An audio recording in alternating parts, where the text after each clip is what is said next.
Today, I'm sitting down with a woman whose story will inspire you to your core. A breast cancer survivor who has walked through pain, uncertainty, and loss, and has emerged with a deeper clarity of what truly matters. We'll explore a question that I believe is worth asking ourselves every day. How are you contributing to heaven on earth? Because often, where we experience our deepest pain lies the seed of our greatest purpose. Her journey reminds us that healing is not just about surviving, but about transforming and using our story to bring light to others. I hope you enjoy today this conversation I get to have with one of my dear friends, Ashley Baird.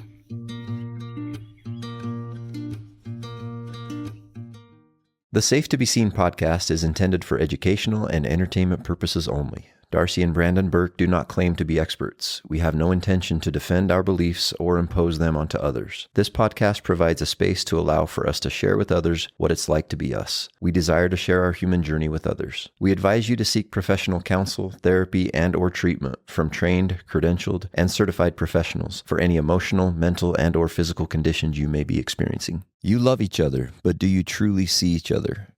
Love is just the beginning. To create deep connection and sacred intimacy, you need more. Truth, presence, the courage to feel. More Than Love is a coaching program for couples ready to move beyond routine, mediocrity, and autopilot and into sacred soul-deep union. Because love isn't lost, it's waiting beneath the noise. Are you ready to reconnect? Send a DM to our Instagram at Safe to Be Seen or click the link in the show notes. Let's bring your relationship back to life. I have been so excited about this episode today because Ashley's story is so inspiring, and I believe that the world should get an opportunity to hear it. And she has been such a light and an emblem of hope and power and resiliency for me, and I know for so many other people. So I know that her story today will touch so many people and help so many people as we discuss her experience with her journey with cancer. So Ashley, so excited to have you today. Thank you so much for being here. Thanks for having me here, Darcy. Yes, of course. I've known Ashley for how long? 9 years? 10 years. Yeah. I met her and her husband, Chad, run a gym here in town called CrossFit Zion. And I got talked into signing up.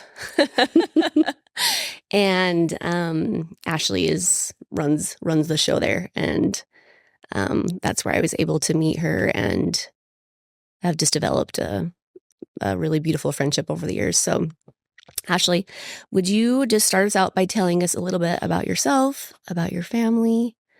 You bet. Like you said, Chad and I, we run a gym that has some of the coolest people you will ever meet at CrossFit Zion. And it's a place where we feel at home with the members that we have there. They become our family. So it's a place we look forward to going to every day. Outside of that, I have 5 kids. I have 4 boys and a girl. My oldest is now 26, and my youngest, Cambry, will be a senior this year in high school. We've lived here in the St. George area since 2005. So this has been home to us for many, many years, and we love it here. Yeah. Yes, you guys have created such a beautiful culture at the gym at CrossFit Zion. It really is like a family there. Yeah. And that's something that not only, I think, draws people to it, but also keeps your members there for so long. Yeah. Because you guys do such an incredible job of making it feel like a home for people and creating a community there for people to not only, help them with their health and their physical health, but also the community that you guys have created there goes above and beyond the physical. The support, the love, the care that you guys treat your members with is really quite incredible. Yeah, So. I think that's something that Chad and I knew from the beginning. We wanted to create an atmosphere where people felt welcome the minute that they came in the door.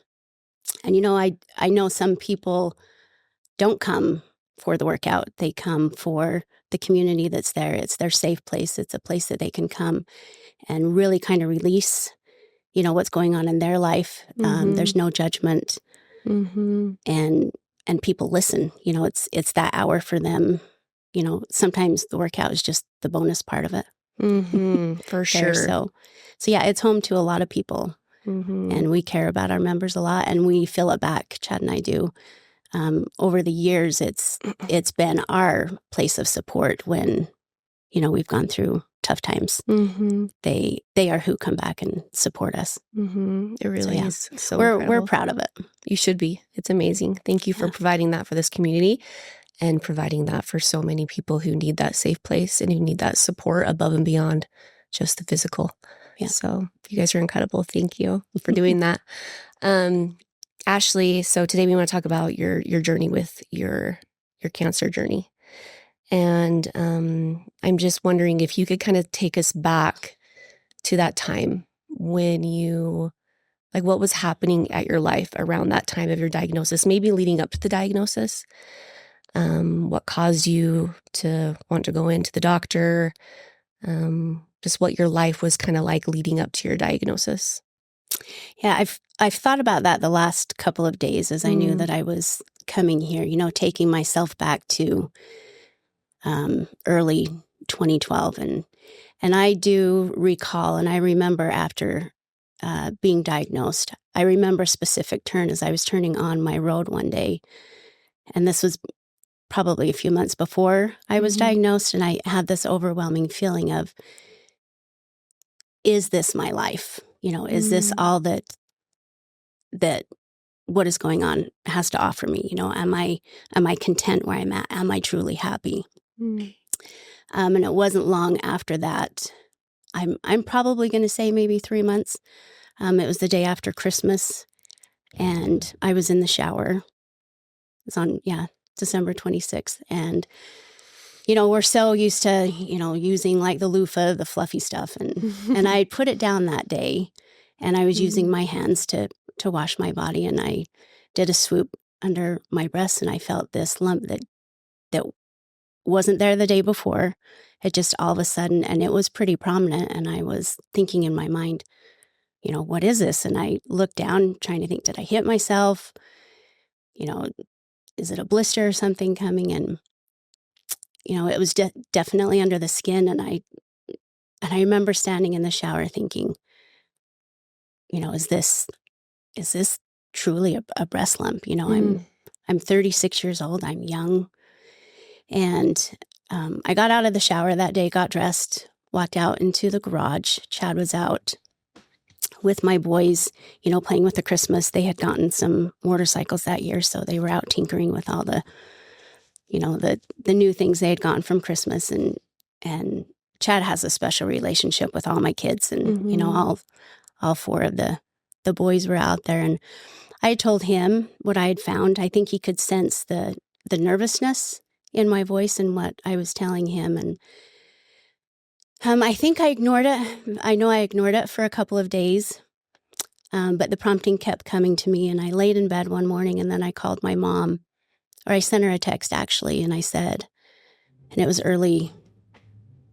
late at night, and I said, Mom, I found a lump.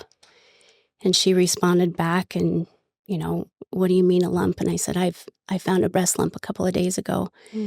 And she asked me, she said, does it hurt? And I said, no, it doesn't hurt, but I can tell that it's there. And she said, you make an appointment for the doctor the following morning. And so I did. And it being the holidays, it was kind of hard to catch people. But, I made that call. And initially the call, they said, yeah, you can come in. I'm sure they receive those calls all the time. But they told me that the first available appointment would be in March. And I was like, I don't think I can wait that long. And they said, well, we don't have anything sooner. That's the soonest that we can get you in. And I said, no, I really feel like you need to get me in. And so I kept pushing. And slowly the date, I could get him to move up sooner and sooner. And I just kept pushing. And I think that that's one thing that I did learn through all this is you've got to be your own advocate and you've got to fight for yourself because nobody else is going to do that for you. And I knew in my heart that this was something that was serious. And so I kept pushing, and I said, I don't care what doctor you put me with. I don't have to be with my doctor. I don't have to be with a nurse practitioner. I just need someone to see me, because I knew they were going to send me somewhere else. So they did. They got me in within a week. I believe it was on January 6th. I was able to go in. And so I went in and I saw a midwife, I believe. And I think she was probably nervous, but she didn't let on. And she said, well, I think you're okay, but we should probably get you in to have a mammogram. And so we scheduled that appointment, and then things took off from there. Wow. Oh, so much there, Ash. I can't even imagine like the emotions that you were experiencing at that time. As I've prepared for this podcast, like I've tried many times to like put myself in your shoes. And though I'll never fully know what it feels like to be you and to have that experience, just from trying to put myself in that type of a situation, it's overwhelming to imagine what you were feeling and thinking and everything that was going on at that time. I want to go back a little bit to the start where you said that one day you were driving home and you thought, is this it? Like, is this my life? Is this, is this all? Is this all that God has to offer me? Yeah. Basically. Can you speak a little bit more to that? Yeah. During that time in our life, like Chad, for the majority of our marriage, has been self-employed. So that has its own stressors of, unsteady income. I had 5 little kids. They were, Cambry was 3. My oldest was 12. We had a little boy, Kai. He had just turned 8 in December. But he had an intrauterine stroke. And so his official diagnosis was cerebral palsy. He has a left hemiparesis. And so there was stress with him, surgeries that he was needing to have, doing therapies every day. So I think it was, overall stress in life. Stress, we were running a little league football company called Youth Football USA. And with that comes, I think we had 1,500 players at the time. So you double that and say you have 3,000 parents who all think their kids are the stars of the show. And so, I was the person on the other end of the phone that they would call when, parents weren't happy. And so I was dealing with that, my own family, people not understanding what it took to run a football league. We ran it with Chad's brother and his wife. And it took a lot of time, and nobody understood the sacrifice that we made as a family. And Ryan and Angie is their family, and they had a young family as well. Just trying to make it a league that everyone felt a part of. So I was dealing with that daily, of people just not understanding, the things that were going on behind the scene, not appreciating the time that we were putting into it, the sacrifices we were making as a family to provide these things for their kids, and then trying to, manage being self-employed, managing raising 5 kids and one with special needs. And so I think there was a lot on my plate, and you go through that day to day, and I think you lose yourself because you're trying to take care of so many other people and making sure they're being taken care of. And I think when I had those feelings, I was kind of lost, feeling like, is this all that God has for me? If that makes sense. And it did make sense, maybe years later as I looked back, because I think I found more of my purpose. I don't think I've fully found my whole purpose. I think I do have more to offer, but I did gain a purpose through all of this. Yeah, a couple weeks ago, we do an annual friends trip, and I was talking to Ashley, and I asked her 2 things. I asked her, do you feel like you have a feeling of maybe something that led to your diagnosis? And then I also asked you, would you do it over again? Yeah. And you said what? Absolutely. Yeah.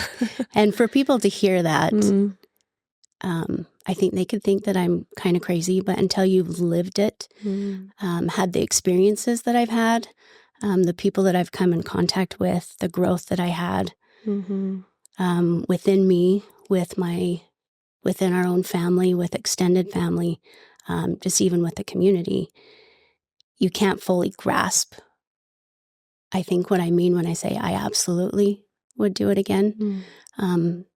But I would. In terms of, what caused this? Yeah, I but think you never really know, right? it's hard to put something on it. There's so many things, and it depends on who you ask. Right. But I do, over the years, I have gone back and looked at the situation, and I believe in my heart that a lot of it is environmental. Maybe where I lived growing up, I lived in Twila County. There's a lot of things that has happened there because there was no direct family history in my family of breast cancer. I was young, 36 years old. And, if you look at breast cancer, there's a lot of things, and they, especially with my diagnosis, my initial diagnosis was triple negative breast cancer. And when you look that up, and when I was diagnosed, it's usually found in women of color. If you've breastfed, you are less likely to have breast cancer. And I had breastfed all 5 of my kids. I mean, I breastfed, I felt like, for a solid 12 years. So a lot of things that they said, that could lead up to breast cancer, none of it fit for me. And so I do look back, and I think, a lot is environmental. I wasn't the healthiest person. I didn't eat healthy. I was overweight. I felt fine. I didn't feel sick, and nobody would know that I was sick until, I had this lump. And then someone told me, you are sick. What was going on inside of my body was not reflective of what was on the outside of my body. Do you, now looking back, like in hindsight, do you think that your body was kind of sending you whispers before it actually started screaming at you? Do you feel like you had any of those? Honestly, I don't. I was so blindsided. Just one morning, it was there. I mean, and it was so prominent, Darcy. If I could describe the lump, it was, like that bouncy ball that you would get out of the quarter machine at the mall. That's how big it was. And it just one day was there. Wow. And so, yeah, there was no, I mean, I'm sure that there probably was, and I wasn't paying attention to it. I mean, you'd think there would have to be, because as we went through and, I was having the biopsies and having the different things, so many things happened so quickly in a week's worth of time.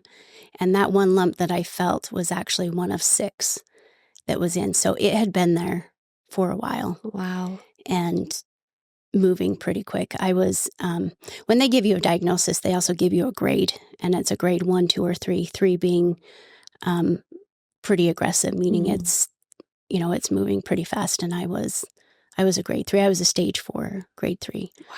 Triple negative stage 4 and a grade 3. So it was moving quick. And I think that they could tell in between different biopsies that I'd had over, a 2-week period, it was progressing even during that time. So I don't know if it was luck that I found it that day or not. I could say that I was a lucky one because had it gone any longer, I don't think that I would be here today. So, yeah. So, Ashley, take us back to that day. You meet with the midwife, you get your, why did this lose my train of thought? Your mammogram. You get, and that's what's, if I could change something, it would be that, it's like this process that you have to go through in the medical world. You have to see this doctor for him to, write you an order to go have this done. And it's like you have to wait and wait and wait. And they did say that I needed it as soon as possible. And so I got in pretty quick. And I had worked at McCady Hospital in mammography a few years prior to that, probably 5 years prior to me being diagnosed. So I had told Chad I don't need you to come. I can go. I knew kind of the routine of going to get a mammogram. I knew what to expect. It wasn't something that I needed him for. And in hindsight, I wish I would have had him come. But that was something that I also learned through this process. I'm a pretty independent person, and I'm strong. And I think I wanted to keep that. I didn't want to be weak in the moment, if that makes sense. And so I had told him, I'm like, no, I've got this. I'm going to go get the mammogram, go in and do my thing, and then I'll be home within an hour. And that's not exactly how things happened. I went there at the IHC here in St. George, and they took me back, and the lady, when she came out to get me, so you kind of all sit in this room together, everyone's, in their little robes. And I was towards the end of the day because they had fit me in. And she came out and she's like, "You're too young to be here." And I'm like, "You're exactly right. I am too young to be here, but I am here." And I said, "And I think I've got a problem." And she took me in, and and I had my first experience with a mammogram. And she, I think they're not supposed to give any indication, but I think it was hard for her to hold back what she was seeing on the screen. And having worked in mammography before, I kind of knew, what was good and what was bad. And she had said some words that led me to believe that I definitely had some things, going on. And she did show me the image there in the room and said, I do have something going on. And because what I saw on the screen, it looked like little pieces of popcorn. And I knew that wasn't something, and she said, "I want you to sit tight here." And she talked to the radiologist, and, I had an ultrasound as well. And then I got my phone out and I texted Chad because they sat me back in the waiting room. Everybody was gone. The front desk people were gone, and it was just me. And that overwhelming feeling of the scared, the terrifying feeling. And I texted him and I said, "Things are not looking good, babe, and I need you to come." And he hopped in the truck. And that's when I regretted not having him there, not allowing him to be a part of that with me. He came, and I met him at the door, and he came back with me, and they immediately put he and I in a room. Still, nobody had said the word cancer to me. I don't think they can, but I think that they all knew, because I could hear whispering going on between some of the different techs as I had walked by, kind of like, when you're being talked about. Yeah.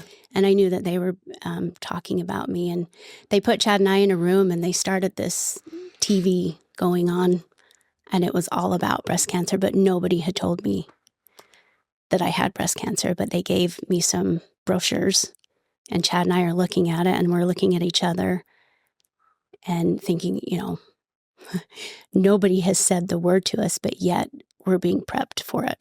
What was that like for you and Chad? Like, what was that like for you? What was that like for Chad? I think you're in shock. You're sitting there, you've got a young family. I'm young. He and I are young together. We'd been married 15 years at the time. I think maybe 14. We hadn't quite hit our 15th anniversary. Just so many unknowns of, like, we didn't know the questions to ask. Nobody had given us the diagnosis yet, but they were prepping us. And so we just kind of sat there. I know I became emotional in that room. He held my hand, and we watched this video, and then they told us that we would need to go back and see a general physician, and it was Dr. Winch that I had been set up with, and he would kind of tell me the findings, but we knew that I was in trouble. But he did call me. I don't know if it was later that day or the next day. Everything seemed to be after hours because they were getting me in and things were moving so quickly. But I did get a call, and we went into his office late in the evening, and he took Chad and I back. Again, everybody is gone. It's just the doctor. But he called us in because he wanted to deliver the news, face to face, and so we could make a plan. He took us in, and we sat down, and he was older in years, and he had this office that I can remember the smell so vividly. You know, it's the wood paneling. You know, it would remind me of my grandparents' basement type thing. I love that doctor, but he did tell us that it was malignant tumors. And I, at the time, didn't understand what malignant even meant. And I said, okay, I need you to stop. And what does malignant mean? And he said, it means it's cancer. And he gave us a minute, I think, for Chad and I to try to process things. He left the room. I know Chad and I embraced, because that was the first time someone had said, yes, you know, this is cancer. We didn't know the extent of it at the time. We just knew what the mammogram was showing, and it was showing that it was all over, you know, in my breast. And was it just in one? It was just in one that you could see. You know, the other side, it was on my left side. The other side was okay. But he had sent me, he said, we need to know more. We knew that I had cancer, but then they need to do biopsies so they can tell you what type of cancer, you know, what type of treatment is going to work. And so from there, you know, lots of different appointments were set up for biopsies. And then that's when it came back that they give you the type of cancer that you have and your staging, and then you make a plan from there. Oh, Ashley, what was like your first feeling, your first emotion, like that first thought of like when the doctor said you have cancer? I think the natural the natural emotion is fear. There's so many unknowns. There's so many questions that you want to ask, and really nobody has the answers for you. There's also anger, and Chad uses a phrase, and we use it all the time. And, you know, I was talking to him this morning, and I'm like, you know, what would you say that our feelings were? And he's like, I wanted to punch a baby penguin. I can hear Chad saying that. When you get angry, you know, he uses that. I wanted to punch something, but he was trying to be strong for me at the same time. But so many emotions. And so I think your thought also goes to your kids. You know, how do you tell your kids that your mom has cancer? And what were your kids' ages at the time? Cambry was 3. I had 3. Cash was 5. Kai had just turned 8. Cage was 10, and Kason was 12. A very mature 12-year-old, and one who really aged. No one would be able to tell that he was 12, because he really took the role of that big brother for all of his younger siblings. You were right in the thick of motherhood, Ash. Right in the thick of motherhood. And you want to protect him. You know, you don't want them to worry about me. I don't think kids should have to bear that burden, but you also don't want to hide the truth. You know, as things progressed with us, the news got dimmer and dimmer. What I felt was dimmer. And so we had to make some tough decisions of how much do we tell our kids. Wow. You know, and let them be a part of it. But we ultimately said to each other, we're going to keep an open door and an honest conversation with them, you know, to where they felt like they could come and talk to us about anything and ask us any questions. And so, you know, that's what we did. Which I think is probably a really wise and smart thing to do. Kids are so much smarter than we give them credit for. They really are. And I actually think it makes them feel safer when they have full disclosure to things in these types of situations, because it doesn't keep them wondering and guessing. And I think they're more afraid when they don't fully know exactly what's going on in those type of situations, I would imagine anyways. Yeah. So what was that car ride home for you and Chad leaving the doctor's office that day? Like, what was that like for you guys? There was a lot of silence, actually. We held hands, but I think neither of us knew what to say to each other. I mean, Chad had his feelings that were going on through his mind. I had probably different emotions than he had. You know, wondering like, oh my gosh, have I done enough? That if I leave this world, have I made my mark? Not just in the world, but for my kids.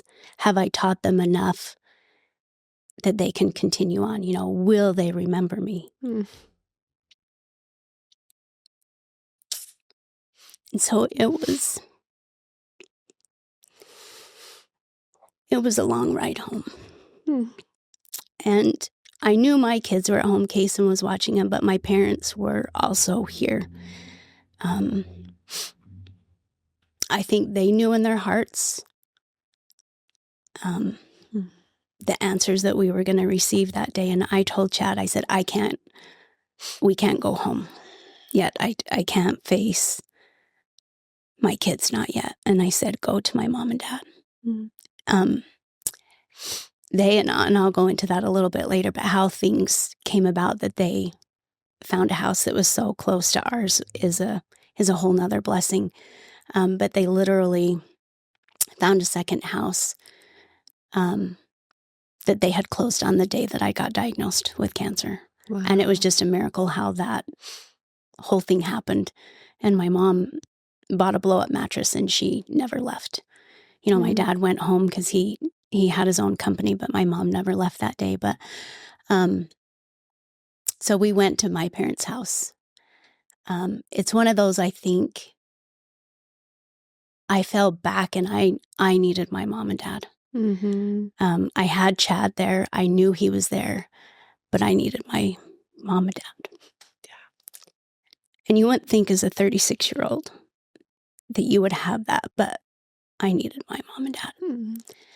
And so we drove to their house, and as we got closer and closer, I could see all these little kids going up and down the driveway, in and out, and I'm like, my kids are here. I thought they were home at my house, and they had gone down to my parents' house. And so I told Chad, I'm like, don't stop. I'm not prepared for it yet. And I said, just keep going. And so we drove by my parents' house, but all my kids, they saw Chad in his truck. Chad's trucks. They're never normal trucks. You can't miss them. They're big tires, big rims, the whole thing. And so Kason and Cage saw us drive by, and they both put their hands up like, what are you guys doing?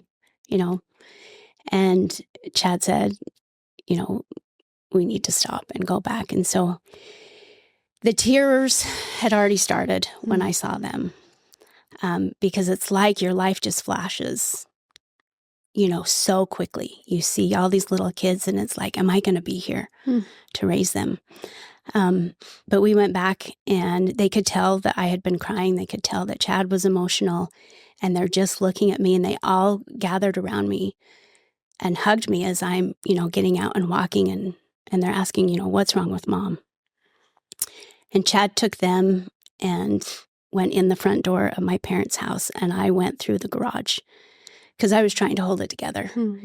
And my dad was inside the house, and he heard us, come in, and he immediately got up, and he was going to the garage door. And it was funny because it happened perfectly. Chad took the kids, and they went through the front door, and my mom was there to greet them. And something told my dad to go to the garage door. And as he opened that,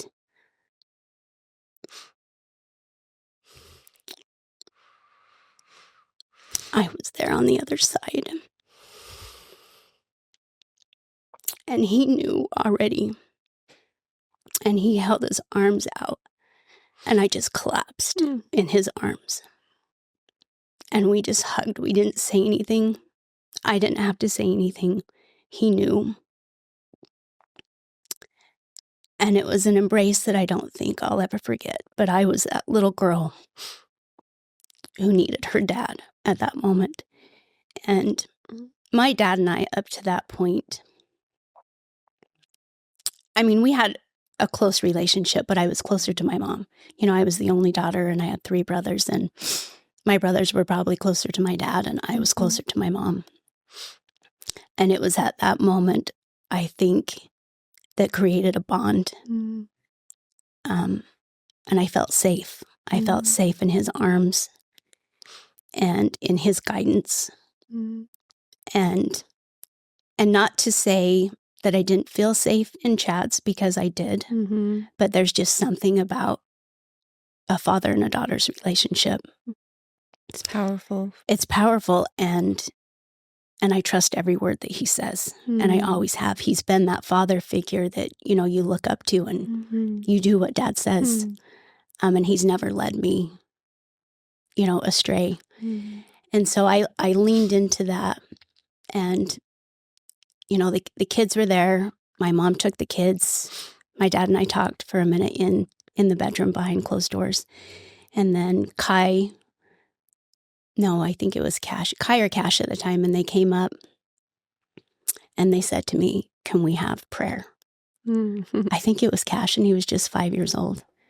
And my dad said, "I think that's a good idea." And we knelt together as a family on the floor in my parents' living room. And my dad offered a word of prayer. And I'll tell you, I don't remember anything in that prayer that was said because my mind is going crazy. But what he did say was he thanked our Father in heaven for the trial that we were about to begin on, and, asked for guidance and help for me and for my family as we embarked on this unknown journey that we were so unprepared for. And I remember thinking, and I did open my eyes, and I'm kind of like, "What the crap, Dad?" Speak for yourself. Yeah. Type thing. But it stuck out to me because, everybody has trials, Darcy. And there isn't one trial that's bigger or worth more in heaven than someone else's trial. Their trial is big to them, and my trial was big to me, but mine didn't hold more value than, someone dealing with something else that is their big. Yeah. And I learned that in this whole process. Wow, Ash. What a beautiful moment for you to be able to experience with your parents and your family and your kids there. I'm just imagining that scene. You guys all gathered together there and probably feeling so much connection and love and gratitude amongst this. It's hard to describe this, Darcy, but there was a feeling that came over our household almost immediately. And you could feel that when you walked into my home. And I'll talk a lot about spirituality. And the spirits, I know without a doubt that ancestors that had passed on were in my home from the time that I was diagnosed. And I know exactly when they left. And I felt that difference in my home. But I've had several people, and one was my sister-in-law, and she said the same thing. When you walked into your home, you could feel that there were angels there bearing us up, carrying us in those deep, dark moments when, it was hard to carry ourselves. And for that, I'm eternally grateful for, because I could feel the love around my family and the arms and the warmth. And it's hard to describe. It's a feeling that you feel, but we definitely had people who cared about us in our home. Oh, I think a constant guide. Yeah, I fully believe that there are people on the other side, spirits, energies, however you want to call them, angels, that are there to support us during these times. I mean, I've had periodic moments of feeling grandparents very, very close by. And it's like, you just know. You know that it's them. Yep. It's such a powerful, beautiful, sacred experience. And I can imagine, Ash, having that in your home during that time, how helpful and peaceful that probably was for you. It was very peaceful. Yeah, it's so beautiful. Thank you for sharing that. So did you tell your kids in that moment? We did. We told them that Mom was sick, that I had cancer. In that moment, we didn't know, I don't even know the right word. I guess the depth of my diagnosis. Being triple negative is a rare cancer. Triple negative means that you are HER2 negative. So I can't remember exactly what it stands for. And then you're ER PR negative, which means you're estrogen and progesterone negative. So cancer cells have receptors. And so where I was negative for all three factors, it meant that the chemotherapies that were out, only about half would work because I didn't have the receptors that would respond to that chemo. And so that's why it's more of an aggressive cancer, more of a rare cancer, because chemos don't usually respond to it. So you have about half, but really your only option for treatment is chemotherapy. And triple negative also has a higher recurrence. It has about a 70% recurrence of coming back. And so they have these goals set for you. And I never wanted to be a statistics, and that's really kind of when they, tell you these things. And I, from the very beginning, I said, don't beat around the bush with me. I need to know what I'm dealing with. I need to know what I'm up against so I can hit this head on. Don't sugarcoat things. And they gave it to me. They said that I had a 20% or less chance that chemotherapy would work for me. And if it did work, the chance of recurrence was pretty high. So we had a goal. He said, my goal is to get you at least 2 years, quality life for 2 years. And he said, that's where we're going to talk about right now.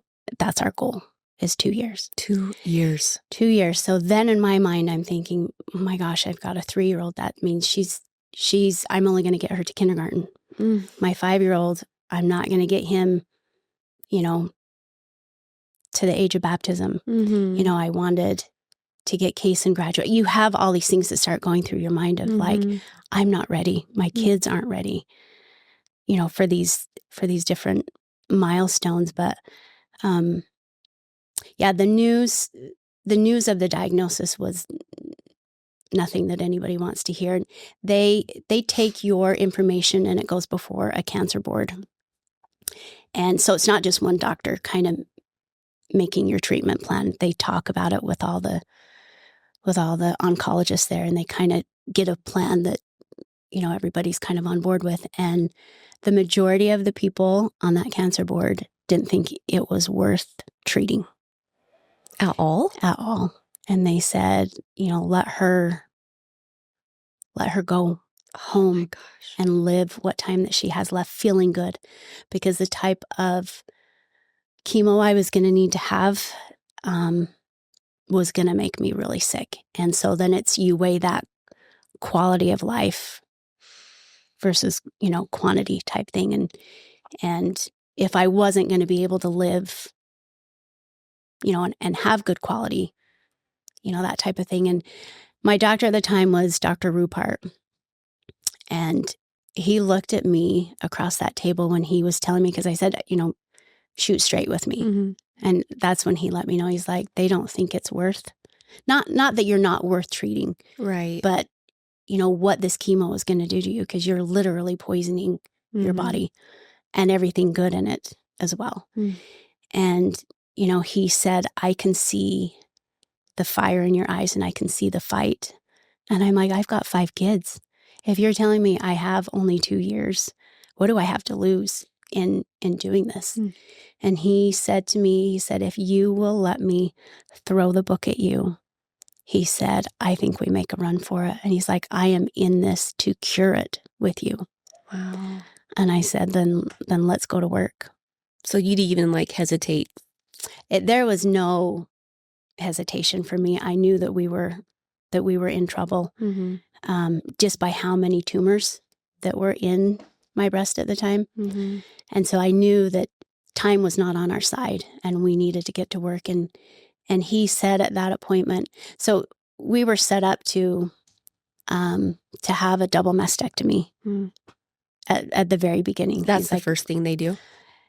Typically. Okay. But he sat there, and after having the results of the biopsies, he said, I really feel like we need to have a PET scan and just make sure that it's not anywhere else, that it's contained in your breast. And he said, so I want to have that done. And that was on a Wednesday.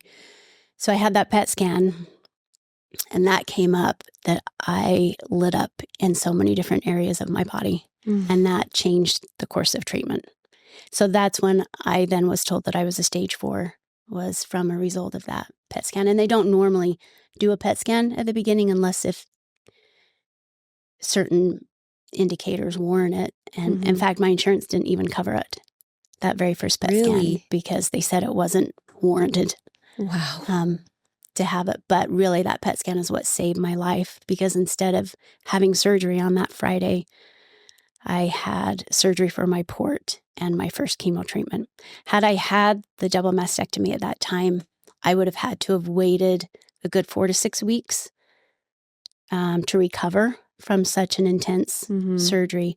And during that time, with as aggressive as my cancer was, I don't think I would have been here. I think it would have spread so much that I don't know that we could have gotten it.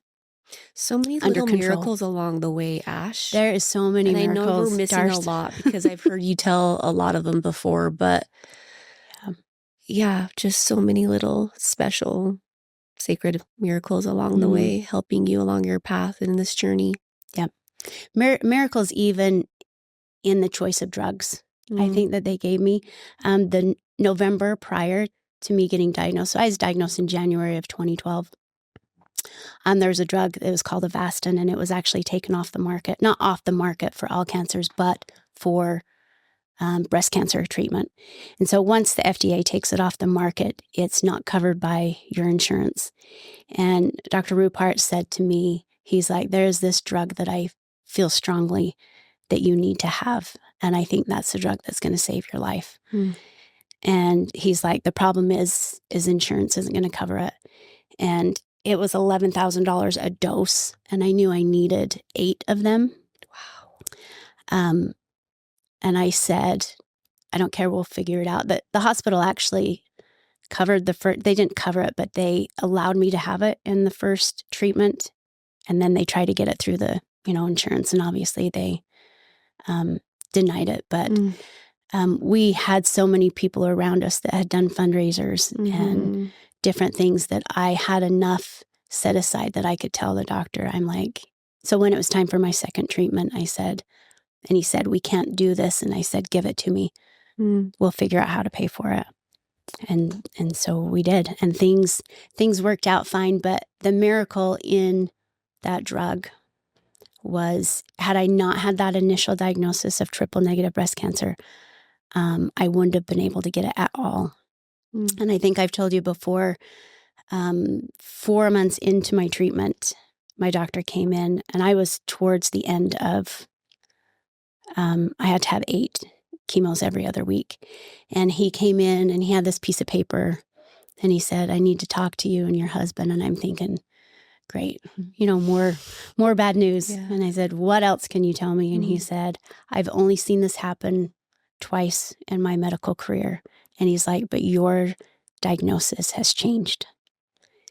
And so when you're diagnosed with cancer, they do the test there at your local hospital so that you can have an idea of what type of cancer you're dealing with, so you know what drugs are going to work and what's not going to work. And then after you get that initial diagnosis, they send it off to a bigger facility, and it takes, 2 to 3 months for those tests to come back. And so that's what had come back, and it came back in May, and I was diagnosed in January, and my diagnosis had changed from that triple negative to HER2 positive. And the great thing about that was it allowed me to have an additional medication that I wasn't going to be able to have. So when you reach, you can really kind of only have 8 chemo doses. The type that I was on was so potent that you couldn't have any more. 8 was it. And with triple negative, I had exhausted everything that I could take at the time. So you're done, and they kind of send you on your way out the door and basically kind of say, good luck. We'll probably see you later type thing. So having my diagnosis change literally almost on my last treatment, it was going to allow me to have an additional medication. It was kind of almost like an insurance policy, because they knew if they could keep basically injecting me with this nasty stuff, it would keep, the cancer at bay. So it was like almost extending my life an extra 18 months by having this additional medication that they knew my cancer would respond to. Wow. Yeah. Wow. So that was a big miracle, having a diagnosis of triple negative that allowed me to have Avastin and then having it change to allow me to have a different one. Without the triple negative diagnosis, I couldn't have had the Avastin. And on my second PET scan, the scan showed that I had complete response to the chemo, and all the tumors in my body and everywhere it had spread, I had complete, I don't know what the word is, but everything was gone. Wow. So I had a complete response to That's amazing, Ashley. the medications they were giving me. That's so incredible. Yeah. I'm curious, Ash, after your diagnosis and like as you started down your path to recovery and healing, what in your parenting style changed from before you were diagnosed to after? What things maybe just didn't matter as much? What things started to really matter? And how did your time, how did that change for you? Your relationships with your family versus before and after your diagnosis? I think I realized that nothing mattered anymore besides my family, besides time. All the little things didn't matter anymore. And I held on to the little things. I looked forward to doing laundry, to doing the dishes, to cooking dinner when you're exhausted. I pulled everything back in, and everything that was going on outside the world didn't matter anymore.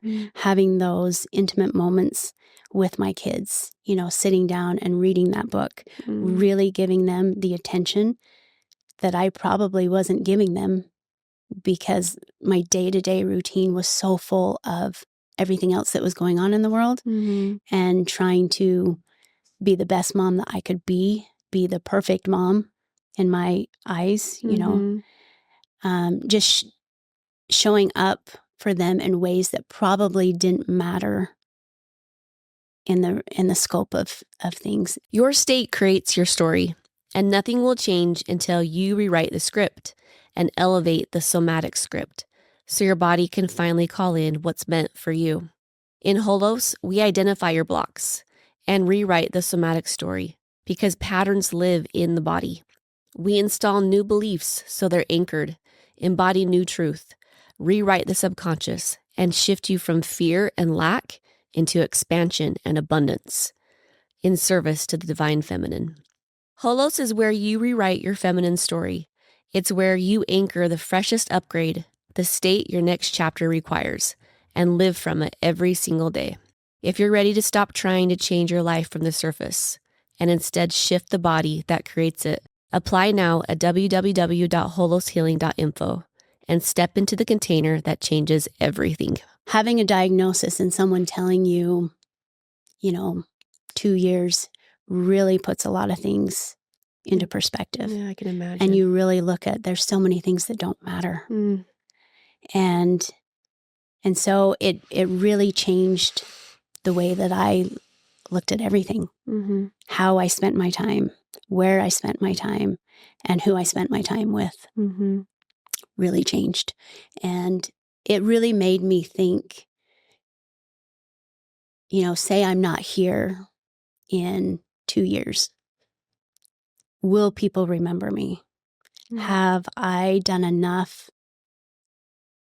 And I would have these morbid thoughts of, what is my family going to say to me at my funeral? Have I been a kind person? Did I take care of my kids? Like what is their response going to be about me? I started to worry about those things, and it really changed the way that I think what I thought was important as a parent to what really is important, and how I made others feel, not what I gave them, but how I made them feel. Yes. But yeah, that was a big thought to me of like, are they going to remember who I am? Mm-hmm. Have I left enough of a mark on the world that someone will be like, oh yeah, I remember her. And at the time, I don't think I felt like I did.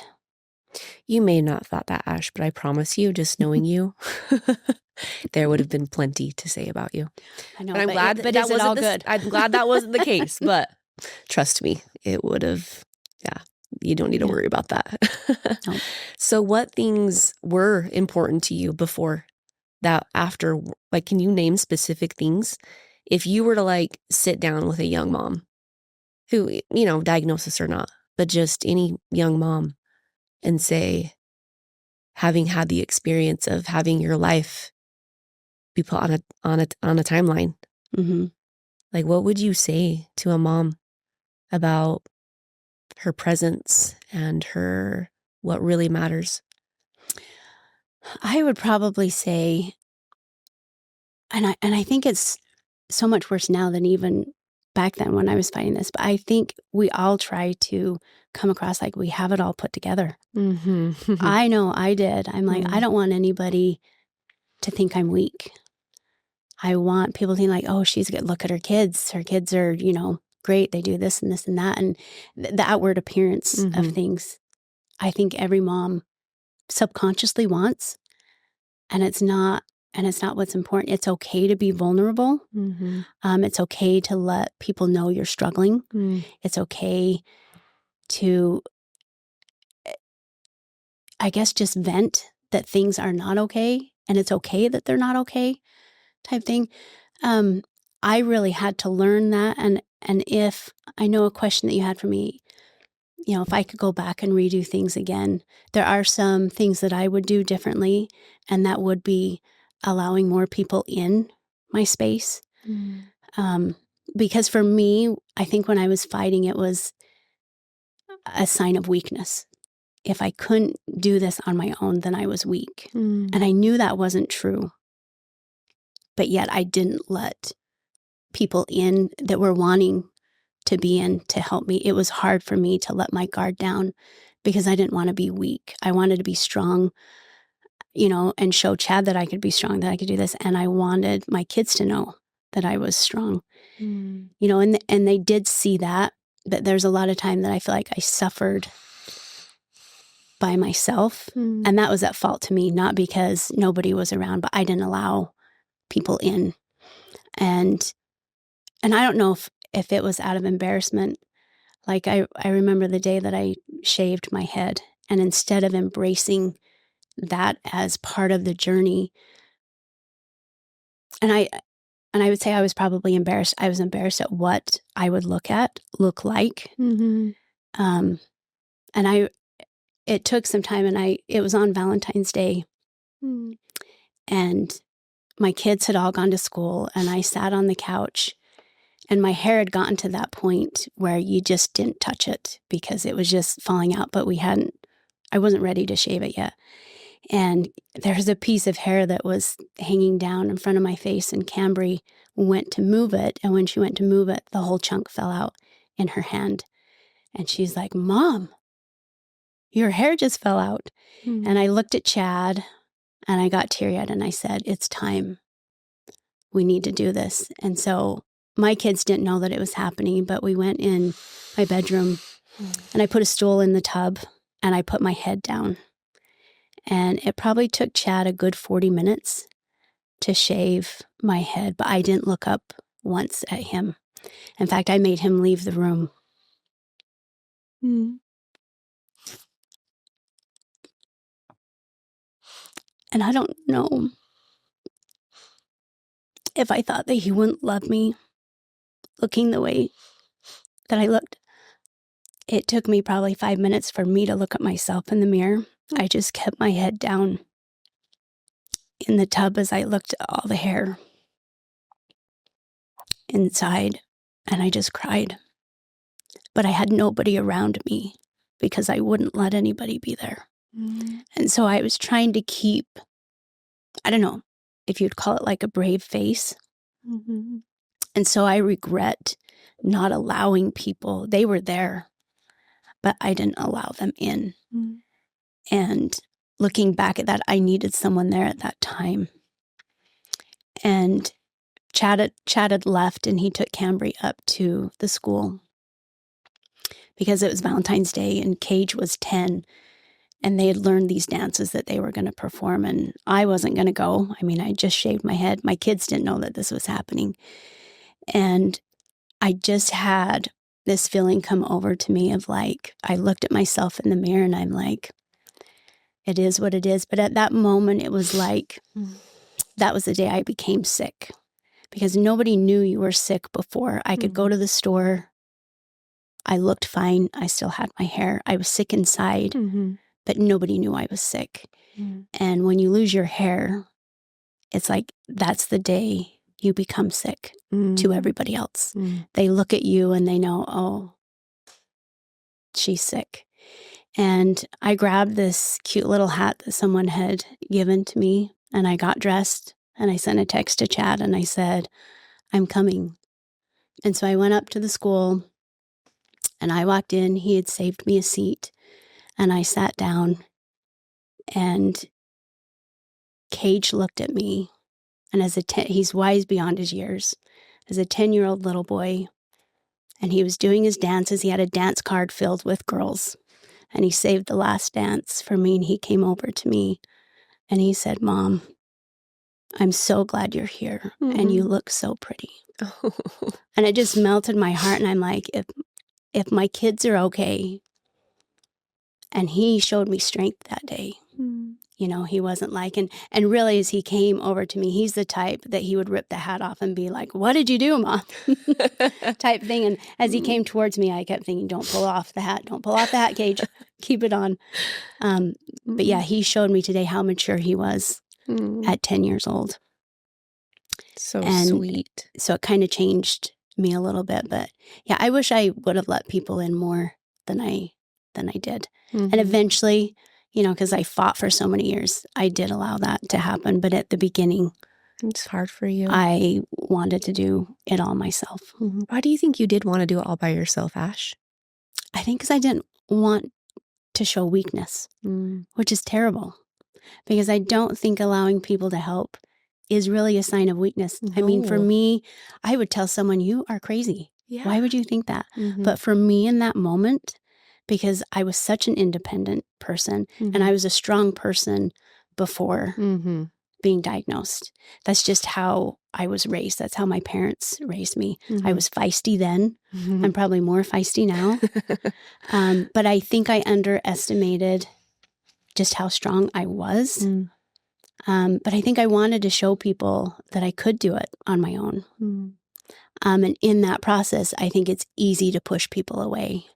Because in a cancer diagnosis, everybody's diagnosed, especially your partner. And it was hard for Chad, probably just as hard for me going through it, for a supporter of someone who has a cancer diagnosis, because really they're helpless.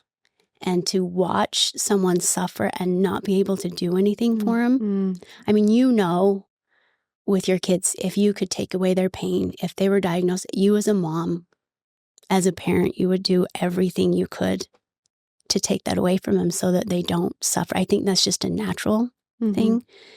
And for Chad, there wasn't anything he could do for me. You know, and I think you kind of get to the point of like, you get a little hardened a little bit yourself because nobody can help you. This is all on you.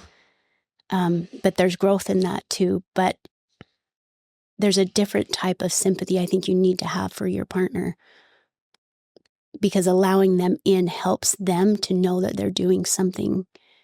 And that was tough to break down for me. You know, I would tell him, I can go to my appointment by myself. And in that process, he felt pushed away.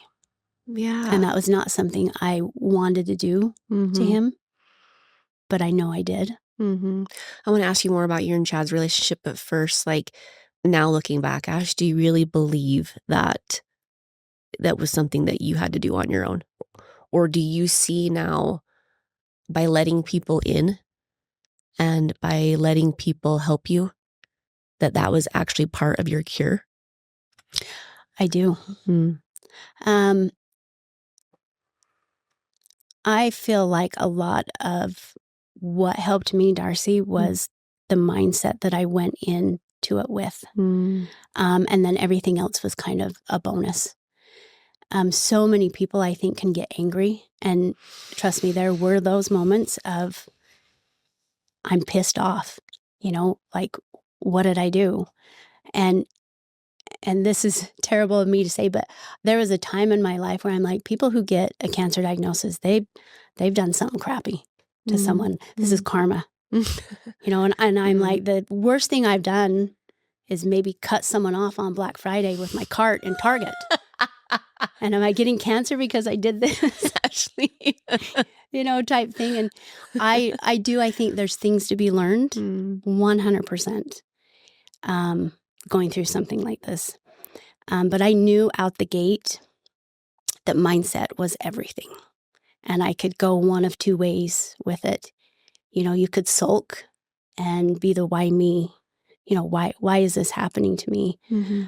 Or you could take it and be like, bring it on. And that's the route that I took. It's really the only option that I had in my mind because I didn't want someone else coming in and raising my kids. I'm very territorial with Chad. And I told him, I'm like, if I go somewhere and you marry someone else, I will haunt you. So you would. I would. I wanted to fight for what was mine. I wanted to raise my kids. I had fought hard to get all of them here, and I wanted that opportunity to raise them. Chad and I were high school sweethearts.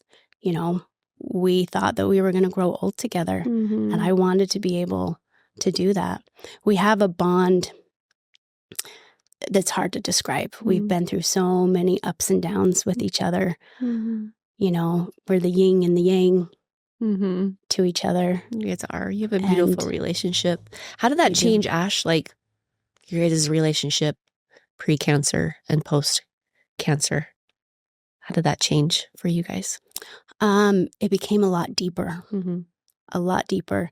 Subconsciously, without knowing it, after a diagnosis, it was like every moment that you spend together in his mind and really in mine, even though we didn't speak about it, could be, is this the last memory that we're going to make? But it became deeper on a lot of different levels, and you didn't take time for granted anymore, and the time that you have here on earth with each other, make it the best that you can be. But I learned to let him in a little bit more. And I'm still learning to let go and let him take care of me. And I think that's been a hard thing for me because he wants that.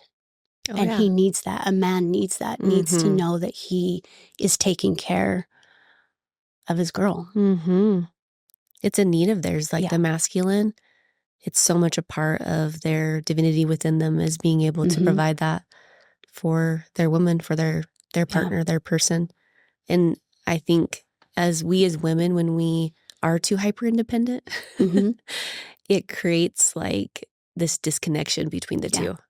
And I would say that was there because I was independent and I wanted to be able to do it by myself. There wasn't something he could take from me, but I could allow him more to put his arms around me so he felt like he was taking care of me and I was his safe place. Or he was my safe place. So how's that changed for you guys now? Do you allow more of that in now with Chad? I allow him to. I think so. But like I said, I'm a work in progress. He may disagree with me. Cancer didn't fully rewire that, but no, it has not fully rewired it, and it's probably just embedded in me. But it was brought to the forefront for sure that was something that he needed, and I think that's also too where our gym family came into play a little bit. That was his safe place. I would get angry sometimes because I would have chemo on Fridays. We'd call it Fight Fridays. Mm-hmm. And I would get the kids off, to school, and and chemo messes with your brain. You get it's almost like chemo anxiety the day that you're having it. And I would become maybe an ornery person, and I would get ornery because I would have to go to the gym and pick him up. And then I would drive us both to the hospital. And I'm like, this is wrong. This is backwards. Why am I picking you up? You should be home, getting me and taking me. But I also learned that was a need for him, an outlet for him to go to the gym in the morning and prepare himself. And the people that were at the gym kind of helped lifted him. So he needed that. So then he could be what he needed to be for me. And I think at chemo. Sorry. And I didn't understand it until months later that was, I needed things, but those are things that he needed as well. And I think that just speaks so much to when you allow people in to not only support you in whatever suffering you may be going through, but seeing how that whole dynamic works with everybody pitching in to help all of your family members so that you could all just rise up together and sustain each other in that. Community is so vital for that, of helping to buoy each other up. I don't think people even really understand the word community until you go through something, a tragedy. And people come out of the network and people are so good. If you allow them to serve, everyone is there in a heartbeat, but you have to allow them to do that. Was that hard for you? It was very hard for me. Like you spoke I had earlier. people that wanted to come and clean my house, and I'm thinking, I have to clean my house before you can come and clean my house. But they found ways around it, and they found it through my kids. And it was my sweet neighbor and her friend. And they told my kids, unlock the door at 6:00 in the morning. We're coming in to clean. They knew that's the only way they could get in my house is when I would be sleeping. And so my kids let them in, and they showed up at my house. I came out of the room, in pajamas, and there's sweet little Amber Featherstone with this little cleaning bucket, and they had come. But that's how they had to get in at 6:00 in the morning when I didn't know. Oh my gosh, that's so sweet. Yeah, but community is huge. So huge. And my community here in St. George came in big time, as well as my community back in my hometown of Grantsville. It's like you put out the word and people just flocked. Yeah. And it was incredible to see. You really did. And it when you knew that your family's being taken care of, that February, my friends came and took my kids. One thing I hate, Darcy, is making Valentine's Day boxes for school. I hate it. Probably because I was that mom that you just couldn't have the normal box. No. It had lunchbox. It had to be the castle, and we did have a castle. But they took my kids and did, the Valentine's Day boxes. I had people that didn't allow my kids to miss a moment because their mom was sick. And I will forever be grateful for that. It's so amazing. Yeah.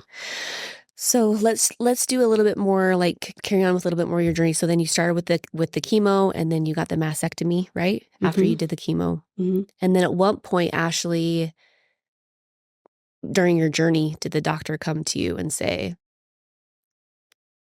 what point in your journey did you realize I'm in the clear? I am I'm going to be okay? At year 10. So just not too long ago. Yeah. And I'll tell you why. When you are diagnosed with stage 4, you're not ever in remission. You don't ever get to hear those words, you're in remission. It's more of good luck, we're probably going to see you later type thing. Towards the end of 2012, so I had my double mastectomies. And even though that PET scan that I had right before they literally have you a scan, and I had a mammogram right before I went into surgery. They took me in the ambulance from the front doors, over to just through the parking lot. all the scans showed that I was in the clear. Like they could, no signs of cancer on any of it. But when I had the mastectomies, there were cancer cells there that they could see and they tested. And so they were still in my body. They weren't clumped up enough that you could see them on any scan. And I think it was at that point that I knew this is going to be a lifelong battle because no scans were showing it. And so I had to do more chemo after having the mastectomies. I had to do chemo every week. And then I went into having radiation. And during that time, I had a good friend that had been diagnosed probably 18 months before me. And it had come back for her. And I remember going back in and talking to my doctor and kind of being like, what the crap? She was in remission. How does this come back? And I'm like, I want to do everything that I can so it doesn't come back. These scans are saying that it's not there, but it was there. What do I need to do? Because I had introduced I'd gone to see a Chinese herbalist. And so I wanted to introduce this Chinese tea that I was doing. And he, told me, don't be getting crazy on me, type thing. And he's like, I want to know everything that you're doing, but you need to remember that this is not curable. And I'm like, but wait a minute. Dr. Rupert told me he was in this to cure it with me. And I believed him. And now you're telling me I need to treat this as a chronic disease because it's like your cancer cells can go dormant, but they're probably always going to be there, especially when, it had metastasized to other areas of my body. And I left that appointment kind of angry. One of my good friends saw me that day. It was Molly. She'd come to chemo with me that day, where he had told me, you're not ever really going to be free of this, but you can manage it. And that's how you need to look at it, is you're going to manage this chronic disease. So I kind of had to change, because I went into this fight of, no, I'm going to beat this. I want to be here. 2 years isn't good enough for me. 5 years isn't good enough. But the statistics there weren't statistics for anybody living 10 years. They were not out. Wow. No. Well, you changed that. I did. I changed it. And every time, I would come in, I think that I defied a lot of the odds that they gave me. And maybe that's why, you don't want to be one of the statistics. I wanted to be that person that would defy all the odds. And I feel like everything that we did was defying the odds. Every time I kept coming back, they were like, good for her, because I shouldn't have been there. Yeah. But I kept reappearing. Yes, you did, Ashley. So to go back to your question, I don't know if I answered it. It took me a long time because I lived with the fear, because I was told this is going to come back. We're going to see you some place down the road. And you have to hope in that time period that new drugs, new protocols are out on the market, because you can't, if it comes back, you can't have the same drugs again. It's a one-time thing and you're done. So you have to hope and pray that advancements are made in the cancer world, or different things that you could try. So if it comes back, you can do different things. And a big regret of mine is allowing cancer, I feel like, to steal more time in my mind. Because when all the cancer and the treatments were done, I lived every day, but I lived it day by day. I didn't allow myself to plan things the next month. I didn't allow family trips to be planned that were months down the road. And so I allowed it to still hold me hostage, not knowing that I was doing that, but subconsciously it stayed in my brain of like, this is going to come back. How much time do I have? So, we planned things months at a time is all. And it probably wasn't until about year 7 that I finally said no more. And yes, let's plan that trip that's 2 years down the road. Those type of things are, just get excited about the future instead of worrying what I wasn't going to be there for. Even though I had beaten, if that's the word that you wanted to call it, I still was preparing subconsciously for my death, if that makes sense. Mm-hmm. Little things that I was doing. I made a deal with God.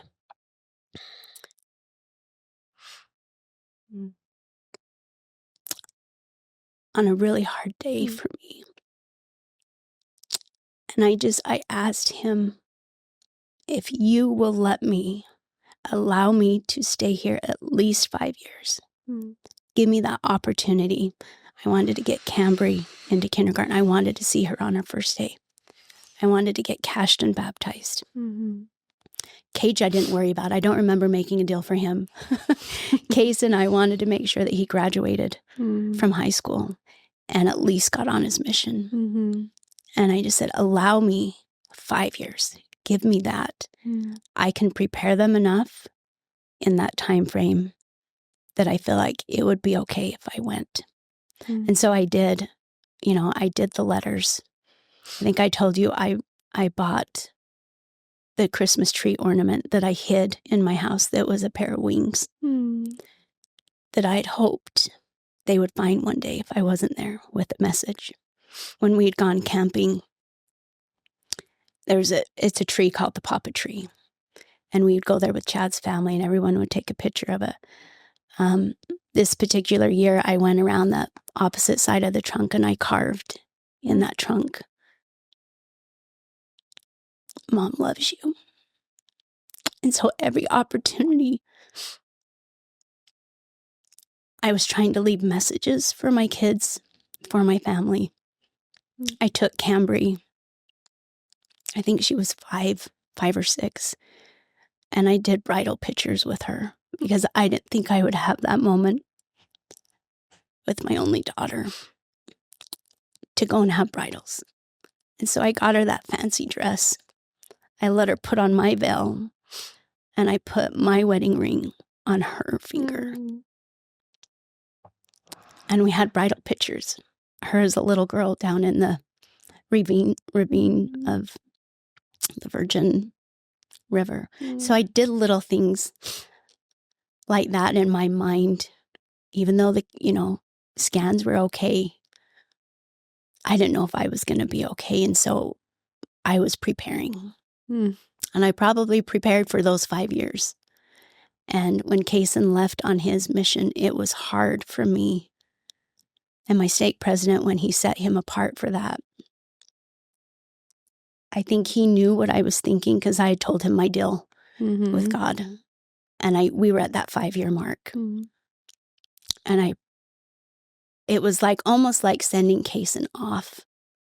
And then I was surrendering myself to whatever was to come. It was like he held up his end of the bargain. And I made it to that 5 years, which was a miracle in and of itself. And everything that I said I wanted to be a part of, I was able to be a part of. And then I just, I said, whatever happens after that, I surrender myself for whatever you need me for. But if it's to stay here, by all means, leave me here.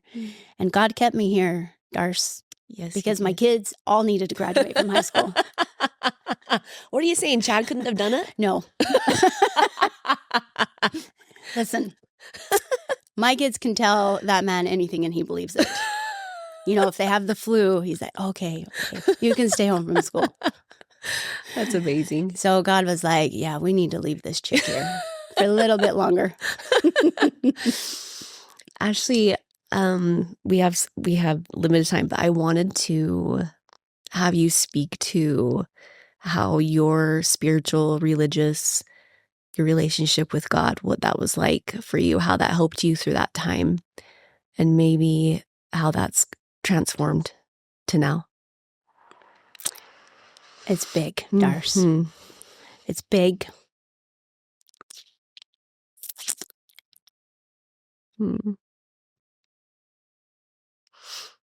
It was definitely a spiritual journey for me, and one where I saw growth that I don't know that I ever would have grown like I did had I not had this experience, this opportunity to have my relationship with my Father in heaven grow the way that it did. I learned really quickly, and I don't know where I heard this quote from, but it's don't wrestle, just nestle. And I needed to do that at the very beginning. I needed to nestle in the arms of my Father in heaven, just like a hen takes her chicks in under her wings for protection and rest. I had to do that with my Father in heaven. And I felt that. I felt that at the beginning, that he put his arms around me and said, don't wrestle, just nestle and trust in me. And I did. I knew I needed to do my part. I needed to fight. I needed to have that positive attitude. But I also needed to trust in the plan, whatever that plan may be. My plan and his plan may not have been the same plan, but I needed to trust that he knew what was best for me, best for my family. The lessons that we learned, the lessons that my kids learned about service, about compassion, are things that, it's hard to teach them until they experience it. People would bring us food, and Cage was concerned. He's like, Mom, do we not have money for food? Why do people keep bringing us food? Just those little things that they learned how to care for people, to have compassion for others that are in need. And they learned a lot. And I've seen that transpire in their lives and how they are, with people, and how, Kaysen was amazing as a 12-year-old, how he just took care of they essentially became his kids, and we just grew as a family. We grew spiritually, and just trusting in prayer, trusting in our desires, and that God won't leave us alone. He's not going to give me more than I can handle. He gave me a lot. But I knew that he trusted in me enough to do what I needed to do. And I believe that I'm here, Darcy, and my life was spared because so many friends of mine have gone on before that were not the same diagnosis as me. And you deal with that survivor guilt of, they have these small children. Why did she not get to stay? And why am I here? And I know I have a purpose. I know that I can help other people through my experience because I've lived it, and I can have that compassion for them. And some people who may not be close with Christ or have found that, or,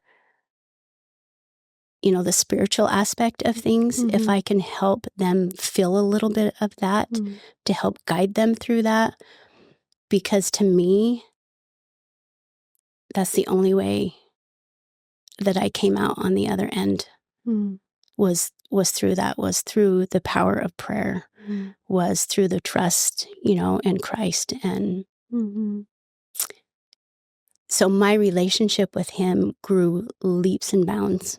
And that has helped me through so many other things outside of cancer in life.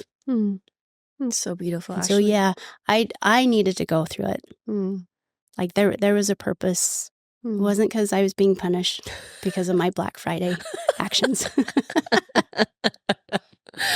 Oh, Ashley, that's so beautiful. Thank you for sharing that. Yeah. That really is so sacred, I know, to you and to your family, those experiences. I think something I found in my own personal journey and in helping others is that wherein lies your greatest pain, lies your greatest purpose. And that when you can turn your pain into purpose, that is how you are helping to create heaven on earth. Yeah. Because you are sustaining and holding up others for something that you have firsthand experience with. Yeah.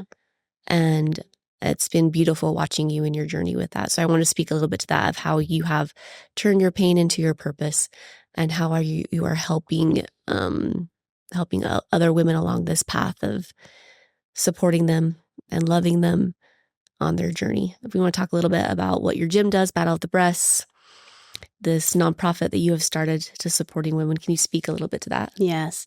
This will be our 4th year of Battle of the Breasts. And it came about. So there's support groups here in St. George. There's a support group called Young Survivors, and I'm not young anymore. I'm probably the oldest one in the group. But as you see people go through cancer, and the doctors do what they do the treatments, and they just send you on your way. They're kind of like, good luck. And you walk out of that cancer building, and you walk outside, and it's almost kind of like you're hit with a whole new battle. It's not on the end of, fighting the cancer. It becomes a battle within your mind. I don't want to call it hoopla, but you have this gathering of people, you have a community, while you're in the middle of fighting, and that slowly goes away. And I told Chad a few years ago, I'm like, I am here for a reason. And I see so many women that are going through this alone. And I was so lucky that we had, friends and neighbors, the community here, community in my hometown, and not everybody has that. And there is a great need that I could see of so many women. There's so many women getting diagnosed, and so many young women that I was so grateful for what I had, because we couldn't have done that without everybody.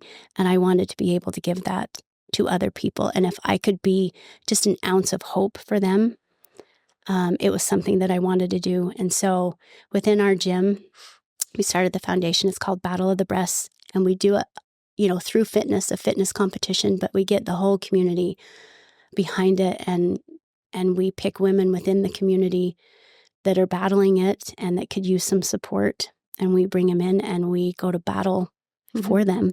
And the money that we raise through that, we give it to them for whatever purpose, whether it's medical bills, to take that family trip, to just have a sense of, less stress for the month of, trying to make ends meet, because cancer treatments they're not cheap, and they are ongoing. I mean, to this day, what am I, 14 years out, and you still have bills that come up, because it's just a constant thing. But more importantly, Battle of the Breast was just to show community support, and our community is so, so giving. And there's so many people out there. If you just ask for help, they're like, you bet, where can I help? Let me be a part of it.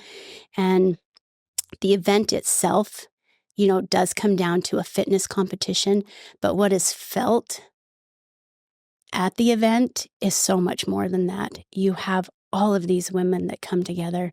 You're not battling one against the other. You come together and you're battling for them. You're showing support for them. You're showing that, hey, we're behind you. We see you. You're not forgotten. We're here for you during treatment, before treatment, outside of treatment. I want people to know that there's a home for them there, that people are aware of them, and that they can feel love and hope. Because when you feel loved, Darcy, and when you have hope, and when you have faith and your spirits have been lifted, your mind can do great things. Oh yeah, love is medicine. When you believe something, when we talk about manifesting, and it's so, so true. When you manifest something, your brain just takes it, and your body can do amazing things when you believe in yourself, when you believe you can do hard things.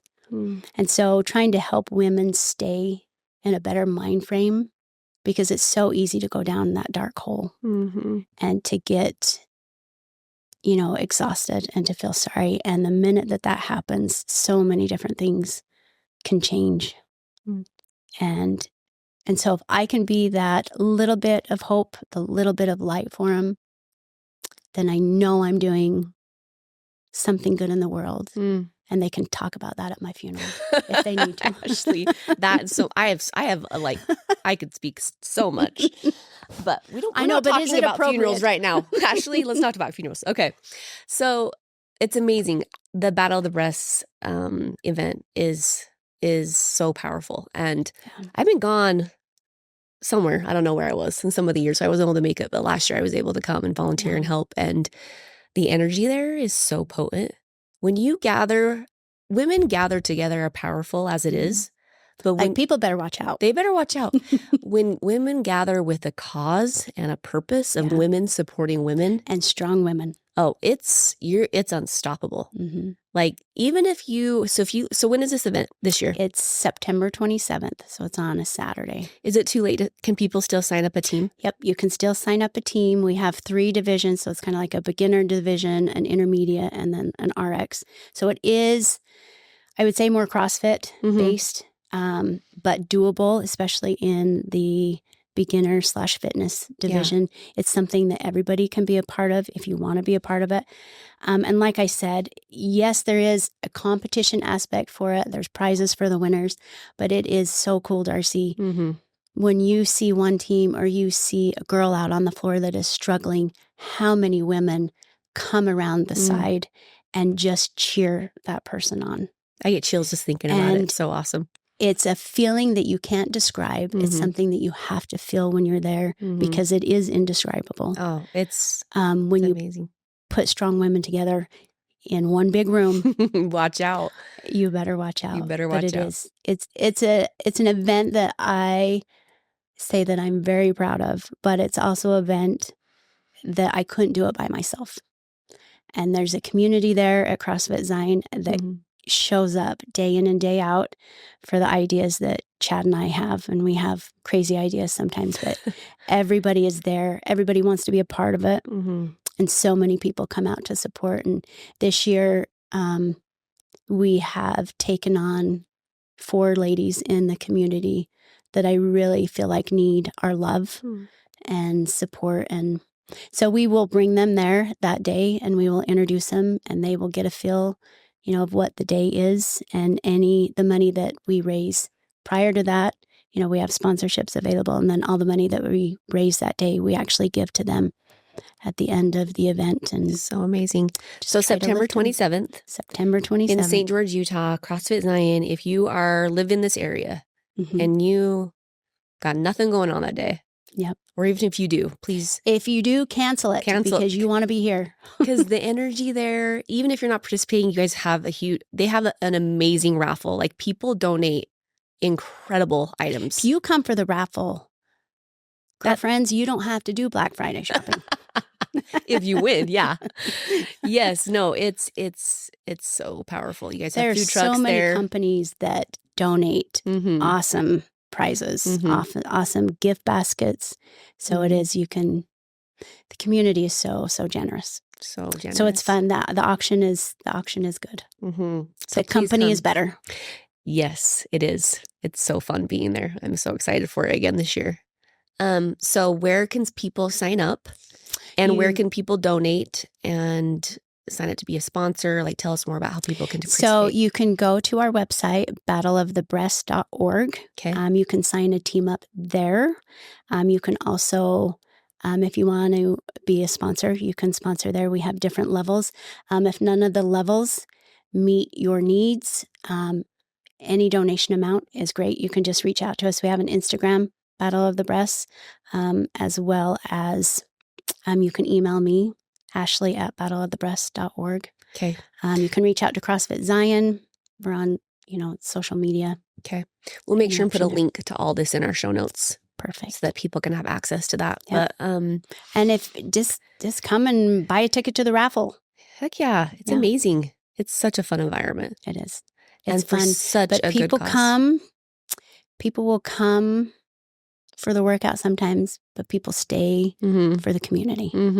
And you'll get a taste of the community that we provide at CrossFit Zion, but not only the community there, but the community of Washington County as a whole. Yeah, it's amazing. Thank you so much for providing this opportunity, Ashley, one for people to give and to serve but also for people to be a part of this powerful dynamic of women who've come together to support, and also the men too. Like it's so fun seeing the men want to back this up and to support it. And we do have a lot of men that come and volunteer, and it's really cool to see them come and support their wives, their friends, and see them backing up the women there. Yeah. So just being a part of it is awesome. Well, thank you for helping to create heaven on earth, Ashley, by turning your pain into purpose. And, battle of the breasts aside, and the ways that you are like financially and emotionally and spiritually supporting women, I think in my perception, your strength and your ability to have such a powerful mindset wasn't something that like cancer brought out in you. It just revealed what has always been there. It put it to the test. Yeah. And I think that people don't realize suffering helps to bring out what is inside all of us. And that is that innate power and ability to be with ourselves during those difficult times of struggle. And I think that your message today just so powerfully demonstrated that, of everybody's ability to make something out of no matter what they are going through. Yeah. And the strength that is to other people. And so all that aside, Ashley, like your presence and your, when you're just around you can feel how potent and loving and strong you are. And that is medicine for other people. And so I thank you. I feel so blessed. Thanks, friend. I get to have you as one of my best friends in life, and you've supported me through difficult times in my own life. And you're just such a pillar of strength in my life and in our group of friends. I was thinking earlier when you were talking about how you were alone that day shaving your heads. That if us chickens I know, had gathered at that time. No, well, this is pre-chickens. It is. We're talking about our group of friends here. We call ourselves the chickens because CrossFit, all we do is quack and squawk. All we do is we're kind of a disruption sometimes at the gym, but that we would have been there even if you would have allowed us to or not. There's many that would have been there. Yes. I just didn't allow people. We wouldn't have given you a choice, though. This is true. You would have shown up at 6 a.m. Absolutely. Well, Ashley, thank you so much. It's been such a sweet experience being with you today. I just want to leave you to close with whatever you want to say. Well, Darce, thank you for allowing me to come. I told you earlier, it was like, kind of going back and reliving some of those things. It's an incredible journey that I think subconsciously too, I pushed, back and to bring it all up again and relive some of the emotions, I think is good to just be reminded of the miracles that I saw and how strong I was, and just that reminder of my purpose and what I need to do going forward for other people. So thanks for letting me come. Of course. And I did want to just share this,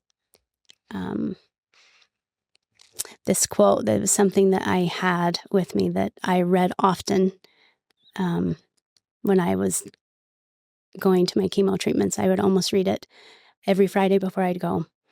And it says, "Our lives are not determined by what happens to us, but how we react to what happens, not by what life brings to us, but by the attitude we bring to life. A positive attitude causes a chain reaction of positive thoughts, events, and outcomes.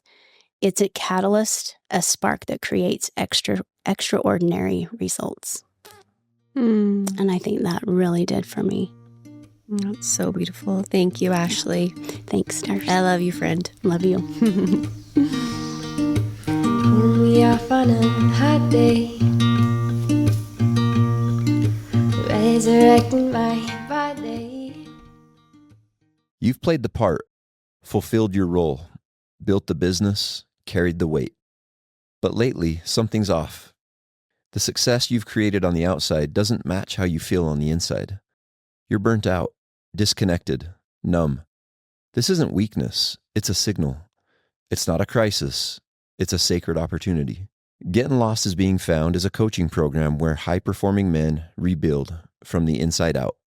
Strength in your body, clarity in your mind, fire in your soul. Go to my Instagram at Getting Lost is Being Found and shoot me a DM or click the link in the show notes if you're ready to transform yourself into the man you were meant to be. You're not broken. You're being called back to who you really are. The Safe to Be Seen podcast is intended for educational and entertainment purposes only. Darcy and Brandon Burke do not claim to be experts. We have no intention to defend our beliefs or impose them onto others. This podcast provides a space to allow for us to share with others what it's like to be us. We desire to share our human journey with others. We advise you to seek professional counsel, therapy, and/or treatment from trained, credentialed, and certified professionals for any emotional, mental, and/or physical conditions you may be experiencing.